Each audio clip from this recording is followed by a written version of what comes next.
Continuing my broadcast today with 2 Samuel 21 through 24. And those chapters are entitled Events of David's Reign. The Lord lives. Praise be my rock. Exalted be God, the rock, my Savior. That's 2 Samuel 22:47. When you tell someone the story of your life, there are some things that just won't fit in a chronological report. Here in an appendix, the writer of 2 Samuel relates more about David. So let us listen to chapters 22, 21 through 24.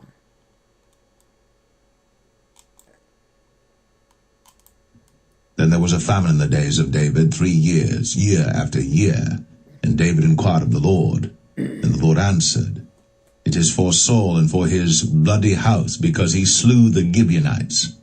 And the king called the Gibeonites, and said unto them, Now the Gibeonites were not of the children of Israel, but of the remnant of the Amorites. And the children of Israel had sworn unto them. And Saul sought to slay them in his zeal to the children of Israel and Judah. Wherefore David said unto the Gibeonites, What shall I do for you?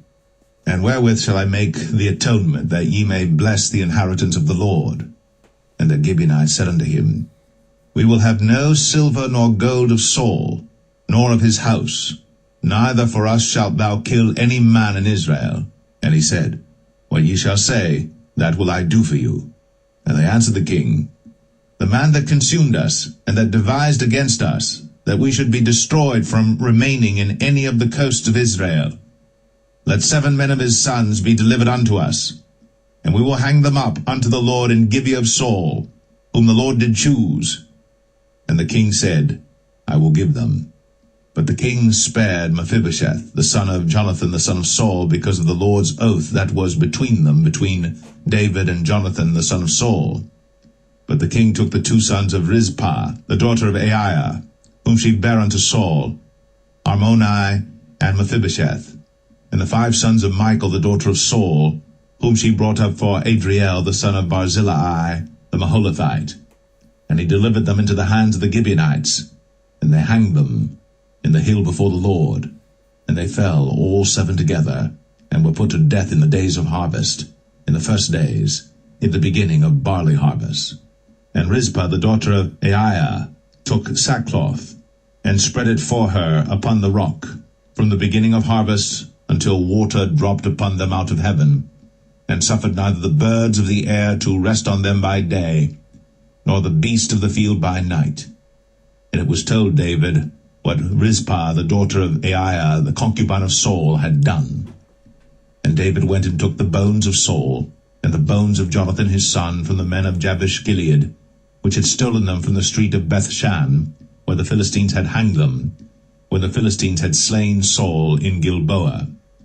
And he brought up from thence the bones of Saul, and the bones of Jonathan his son, and they gathered the bones of them that were hanged.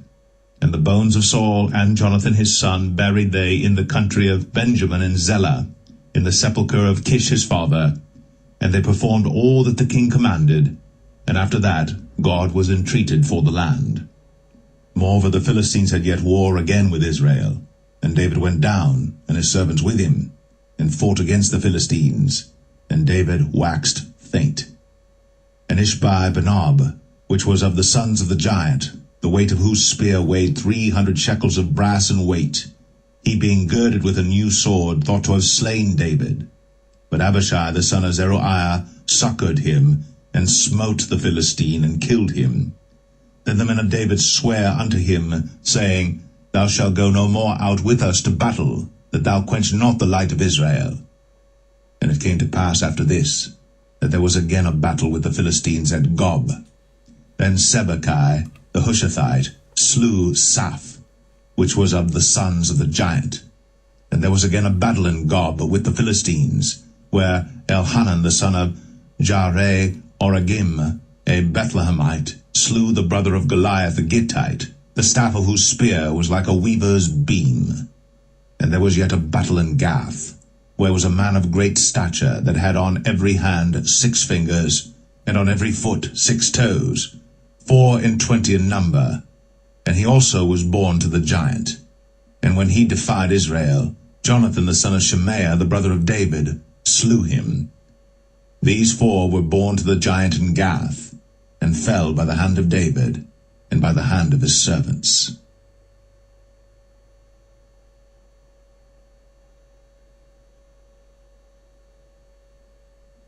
Second Samuel 22.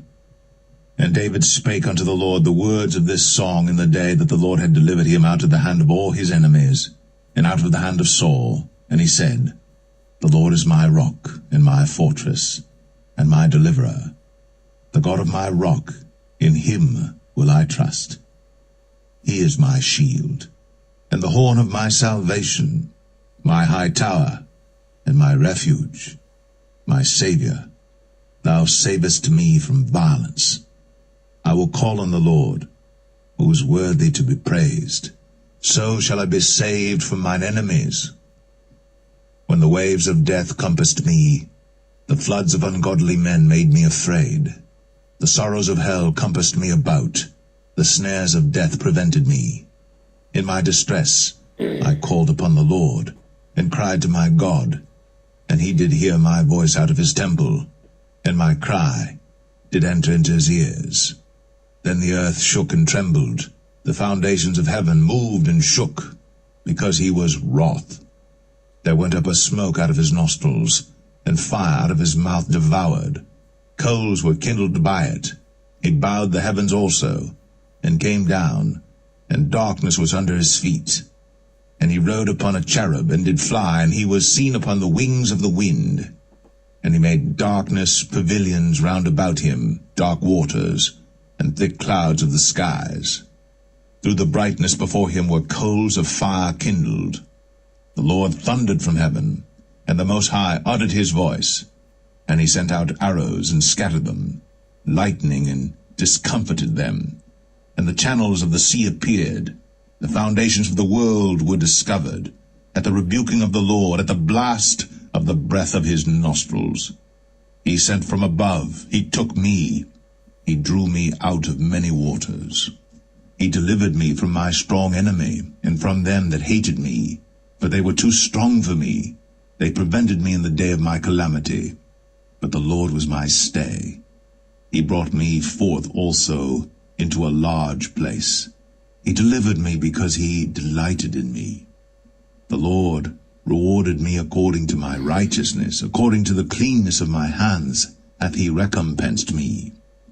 For I have kept the ways of the Lord, and have not wickedly departed from my God. For all his judgments were before me, and as for his statutes, I did not depart from them. I was also upright before him, and have kept myself from mine iniquity. Therefore the Lord hath recompensed me according to my righteousness, according to my cleanness in his eyesight. With the merciful thou wilt show thyself merciful, and with the upright man thou wilt show thyself upright. With the pure thou wilt show thyself pure, and with the froward thou wilt show thyself unsavory. And the afflicted people thou wilt save, but thine eyes are upon the haughty, that thou mayest bring them down. For thou art my lamp, O Lord, and the Lord will lighten my darkness. For by thee I have run through a troop, by my God have I leaped over a wall. As for God, his way is perfect.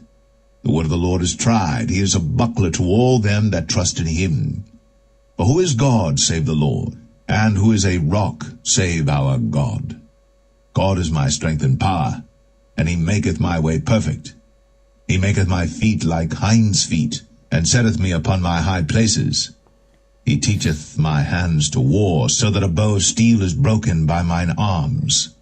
Thou hast also given me the shield of thy salvation, and thy gentleness hath made me great. Thou hast enlarged my steps under me, so that my feet did not slip. I have pursued mine enemies, and destroyed them, and turned not again until I had consumed them. and I have consumed them and wounded them, that they could not arise. Yea, they are fallen under my feet. For thou hast girded me with strength to battle. Them that rose up against me hast thou subdued under me. Thou hast also given me the necks of mine enemies, that I might destroy them that hate me. They looked, but there was none to save, even unto the Lord. But he answered them not. Then did I beat them as small as the dust of the earth. I did stamp them as the mire of the street, and did spread them abroad. Thou also hast delivered me from the strivings of my people. Thou hast kept me to be head of the heathen. A people which I knew not shall serve me. Strangers shall submit themselves unto me. As soon as they hear, they shall be obedient unto me. Strangers shall fade away, and they shall be afraid out of their close places. The Lord liveth, and blessed be my rock, and exalted be the God of the rock of my salvation. It is God that avengeth me, and that bringeth down the people unto me, and that bringeth me forth from mine enemies. Thou also hast lifted me up on high above them that rose up against me. Thou hast delivered me from the violent man. Therefore I will give thanks unto thee, O Lord, among the heathen, and I will sing praises unto thy name. He is the tower of salvation for his king, and showeth mercy to his anointed, unto David, and to his seed forevermore.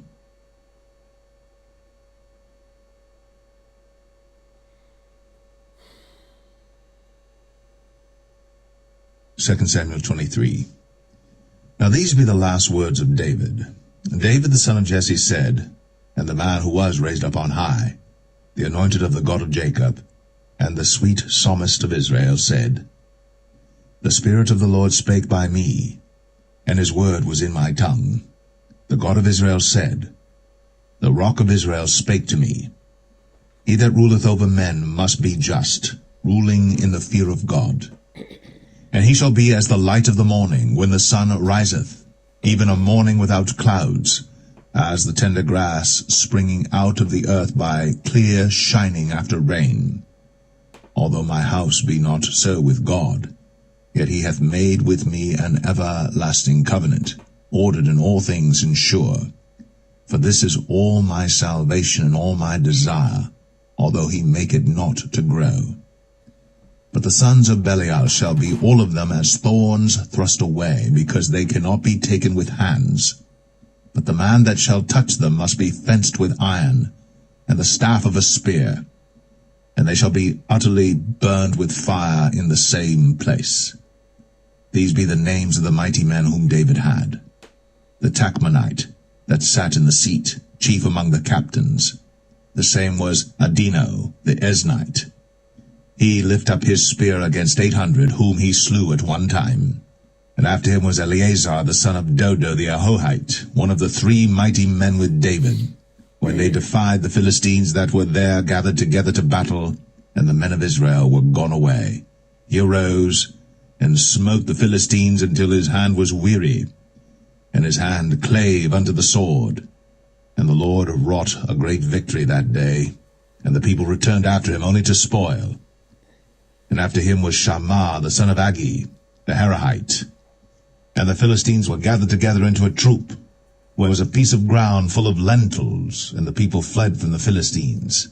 But he stood in the midst of the ground, and defended it, and slew the Philistines, and the Lord wrought a great victory. And 3 of the 30 chief went down, and came to David in the harvest time unto the cave of Adullam. And the troop of the Philistines pitched in the valley of Rephaim. And David was then in an hold, and the garrison of the Philistines was then in Bethlehem. And David longed and said, Oh, that one would give me drink of the water of the well of Bethlehem, which is by the gate. And the 3 mighty men brake through the host of the Philistines, and drew water out of the well of Bethlehem that was by the gate, and took it, and brought it to David. Nevertheless he would not drink thereof, but poured it out unto the Lord. And he said, Be it far from me, O Lord, that I should do this. Is not this the blood of the men that went in jeopardy of their lives? therefore he would not drink it. These things did these 3 mighty men. And Abishai the brother of Joab, the son of Zeruiah, was chief among 3. And he lifted up his spear against 300, and slew them, and had the name among 3. Was he not most honorable of 3?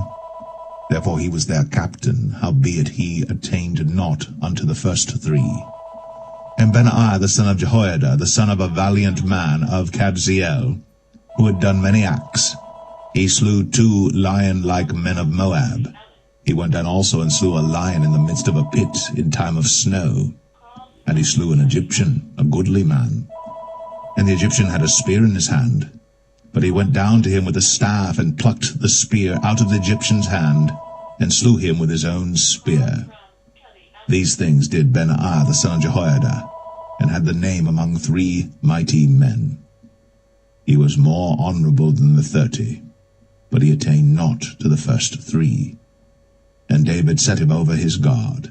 Asahel the brother of Joab was one of the 30, Elhanan the son of Dodo of Bethlehem, Shammah the Harodite, Elika the Harodite, Elez the Paltite, Ira the son of Ikesh the Tekoite, Abiezer the Anethathite, Mebunai the Hushathite, Zalman the Ahuhite, Maharai the Netophathite, Heleb the son of Baanah, a Netophathite, Ittai the son of Ribai, out of Gibeah of the children of Benjamin, Benaiah the Parathonite, Hiddai of the brooks of Gaash, Abialbon the Arbathite, Asmaveth the Bahamite, Eliabah the Shaalbanite, of the sons of Jashan, Jonathan, Shammah the Hararite, Ahiam the son of Sharah, the Hararite, Eliphalet the son of Ahasbai, the son of the Maakathite, Eliam the son of Ahithophel the Gelonite, Ezrai the Carmelite, Parai the Arbite, Igal the son of Nathan of Zobah, Bani the Gadite, Zelek the Ammonite, Naharai the Barathite, Armah-bearer to Joab the son of Zeruiah, Ira and Ithrite, Gareb and Ithrite, Uriah the Hittite, 37 in all.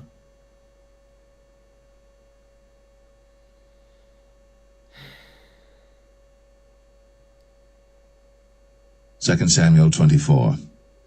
And again the anger of the Lord was kindled against Israel, and he moved David against them to say, Go, number Israel and Judah.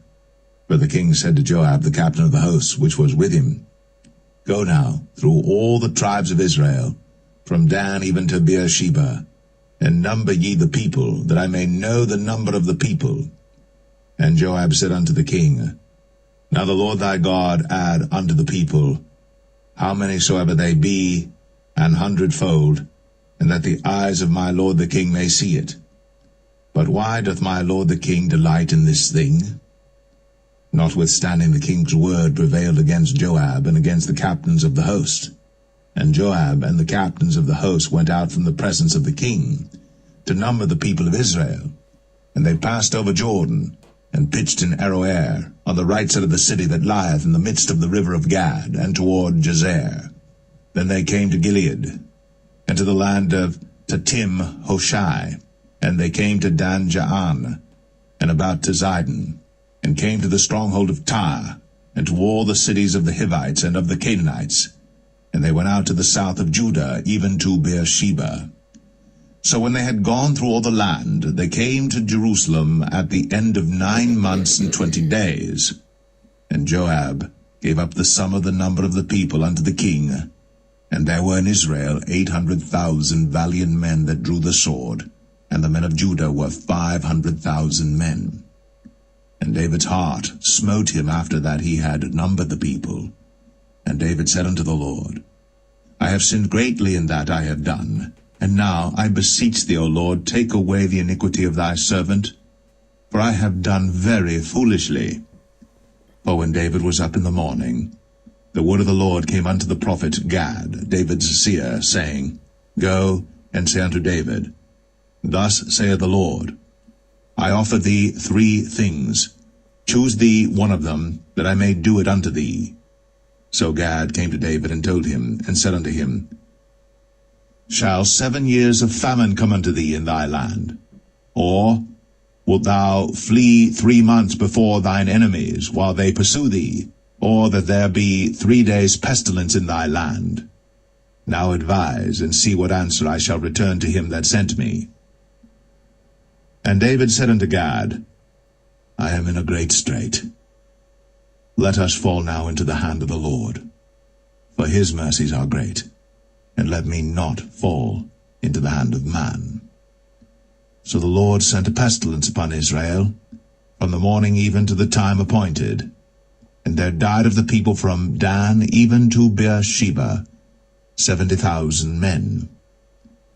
And when the angel stretched out his hand upon Jerusalem to destroy it, the Lord repented him of the evil, and said to the angel that destroyed the people, It is enough. Stay now thine hand. And the angel of the Lord was by the threshing place of Araunah the Jebusite. And David spake unto the Lord when he saw the angel that smote the people, and said, Lo, I have sinned, and I have done wickedly. But these sheep, what have they done? Let thine hand, I pray thee, be against me, and against my father's house. And Gad came that day to David, and said unto him, Go up, rear an altar unto the Lord in the threshing floor of Araunah the Jebusite. And David, according to the saying of Gad, went up as the Lord commanded. And Araunah looked, and saw the king and his servants coming on toward him. And Araunah went out, and bowed himself before the king on his face upon the ground. And Araunah said, Wherefore is my lord the king come to his servant? And David said, To buy the threshing floor of thee, to build an altar unto the Lord, that the plague may be stayed from the people. And Araunah said unto David, Let my lord the king take and offer up what seemeth good unto him. Behold, here be oxen for burnt sacrifice, and threshing instruments, and other instruments of the oxen for wood. All these things did Araunah as a king give unto the king. And Araunah said unto the king, The Lord thy God accept thee. And the king said unto Araunah, Nay, but I will surely buy it of thee at a price. Neither will I offer burnt offerings unto the Lord my God of that which doth cost me nothing. So David bought the threshing floor and the oxen for 50 shekels of silver. And David built there an altar unto the Lord, and offered burnt offerings and peace offerings. So the Lord was entreated for the land, and the plague was stayed from Israel.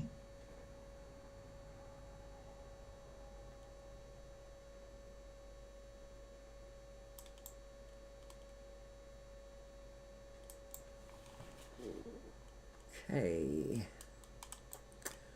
That concludes the reading of 2 Samuel.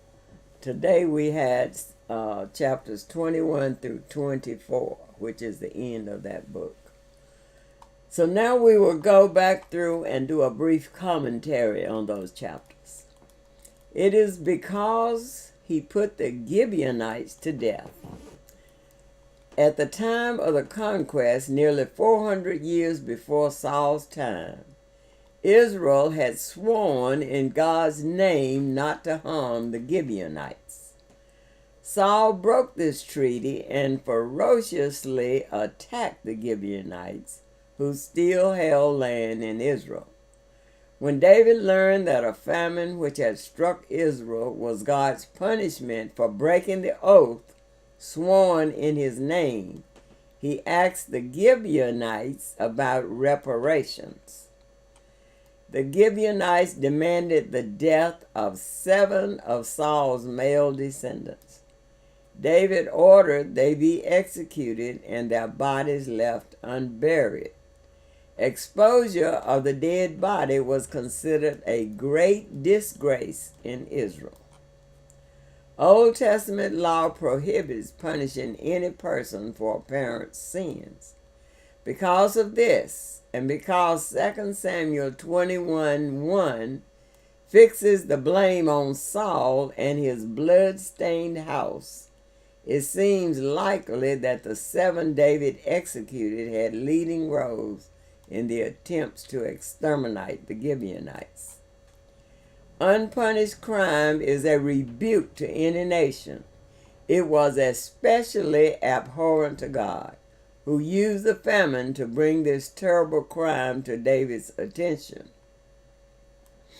David sang to the Lord in chapter 22. The psalm traces David's rise from a fugitive to a conquering monarch and praises God as the source of David's deliverance and his achievements.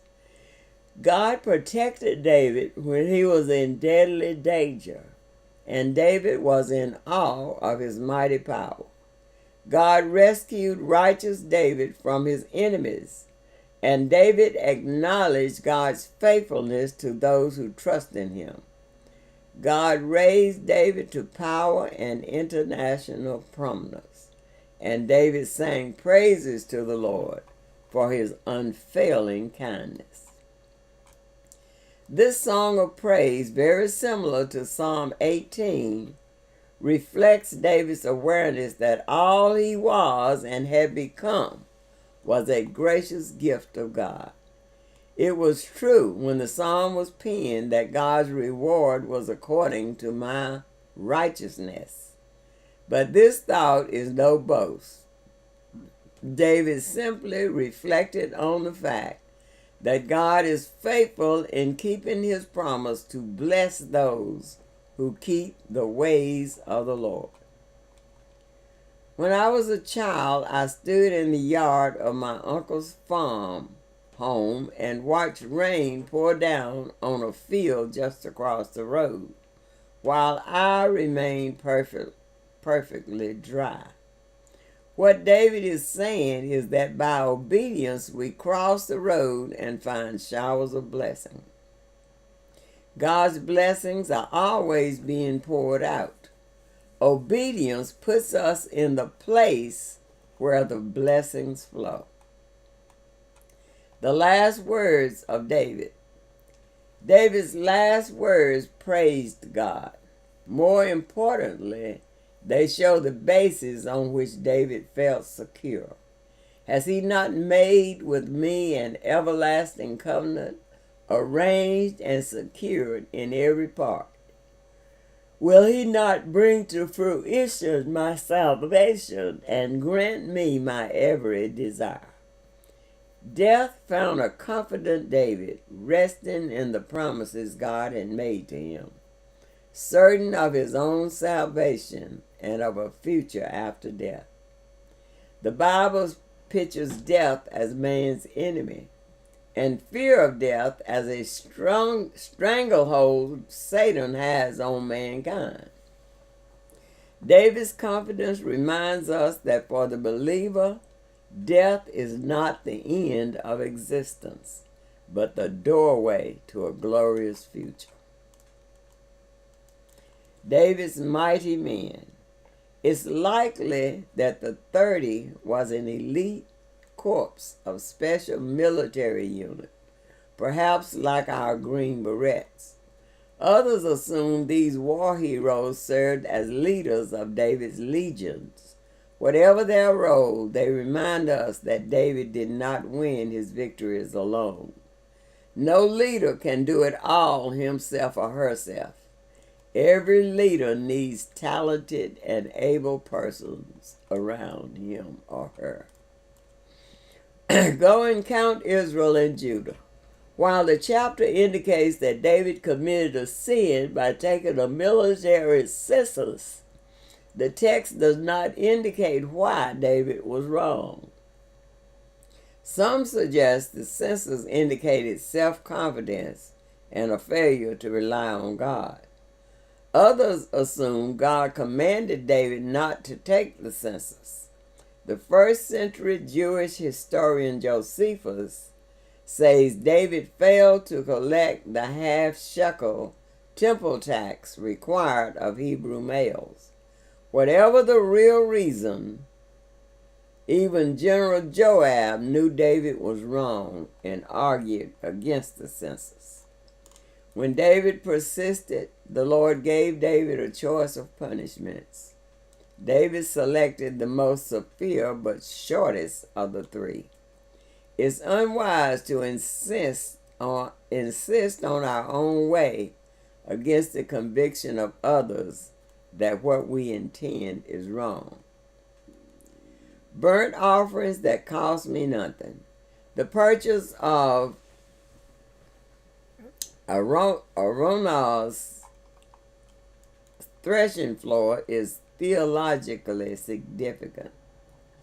This height near David's city of Jerusalem would be added to the city by Solomon and become the site of the Jerusalem temple. The same mount is fixed by tradition as the place where Abraham came to offer up his son Isaac at God's command.